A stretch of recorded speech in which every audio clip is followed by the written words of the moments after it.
အပြာရောင်ပင်လယ်ရေတွေကိုသာအကုန်ဆုတ်ထုတ်လိုက်ရင်သမုဒ္ဒရာအောက်ခြေမှာဘာတွေကျန်ခဲ့မလဲတင်ပဲဒုံးကမှမတွေးဖူးမဲ့လျှို့ဝှက်ချက်တစ်ခုရှိနေပါတယ်ကမ္ဘာအကြီးမားဆုံးတန်တာကြောက်တန်းကြီးဖြစ်တဲ့ Great Barrier Reef ရဲ့အောက်ခြေမှာဘာတွေပုံကွယ်နေလဲဆိုတာသမိုင်းမှာပထမဆုံးအကြိမ်ဖြစ်သိပ္ပံပညာရှင်တွေဖော်ထုတ်လိုက်ပါပြီ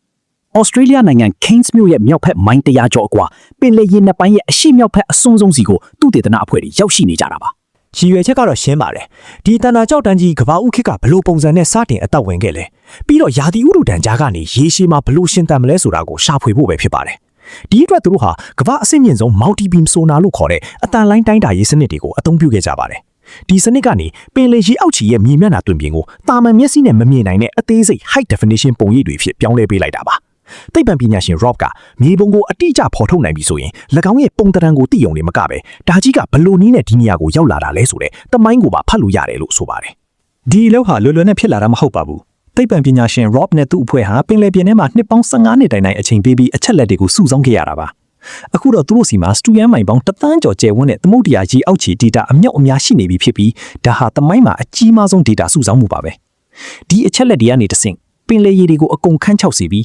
အပေါ်ကတန်တာကြောက်တန်းတွေကိုအစအနမကြံဖယ်ရှားလိုက်ရင်ပေါ်လာမဲ့ကဘာဥခေရေအောက်မြေမျက်နှာတွင်မြင်အစ်စ်အမှန်ကိုဘယ်သူမှမမြင်ဘူးသေးတဲ့ပုံစံမျိုးနဲ့ကွက်ကွက်ကွင်းကွင်းမြင်တွေ့လိုက်ရပြီဖြစ်ပါတယ်